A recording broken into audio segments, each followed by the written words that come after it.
రీసెంట్గా జరిగిన India versus south Africa మ్యాచ్కి నేను వెళ్ళడం జరిగింది ఓడిఐకి. అక్కడ మౌలీ లివింగ్ లైఫ్ అన్న కనిపించాడు, ఫోటో తీసుకున్నాను. ఇంకా మ్యాచ్ వైపు చూస్తే మాత్రం ఫుల్ క్రేజ్తో జనాలు అందరూ ఫుల్ ఎగ్జైటెడ్గా మ్యాచ్ అనేది స్టార్ట్ అయింది. వికెట్స్ మీద వికెట్స్ తీస్తూనే ఉన్నారు మన ఇండియా వాళ్ళు. నేను ఇక్కడ స్టాండ్స్లో కూర్చొని ఫుల్ అరుపులు గోళలు ఏలలు మొత్తం కూడా. ఇక్కడ చూస్తే మన ప్లేయర్ ఫుల్ వికెట్స్ మీద వికెట్స్ తీస్తూ ఫుల్ స్వింగ్లో ఉన్నారు మన ఇండియన్ బౌలర్స్ మాత్రం. ఇక్కడ కొద్దిసేపట్లో లైవ్ షో స్టార్ట్ అయింది స్టేడియంలో. ఇది ఎక్స్క్లూజివ్లీ స్టేడియంలో మాత్రమే ఉంటుంది.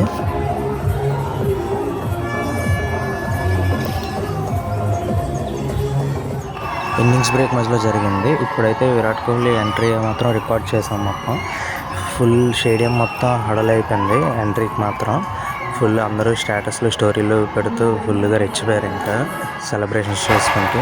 ఎందుకంటే నేను డికాక్ సెంచరీ, జైస్వాల్ సెంచరీ, దాంతోపాటు విరాట్ కోహ్లీ అండ్ రోహిత్ శర్మ కూడా హాఫ్ సెంచరీస్ చేశారు.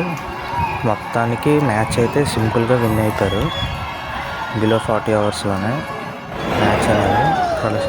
మ్యాచ్ అయిపోయాక కూడా జనాలు ఎండ్ క్రెడిట్స్ చూడడానికి కూడా ఉన్నారు లాస్ట్ స్పీచ్ వినే వరకు. నేను మాత్రం వీకెండ్ చాలా వైబ్ అయ్యాను స్టేడియంలో మాత్రం.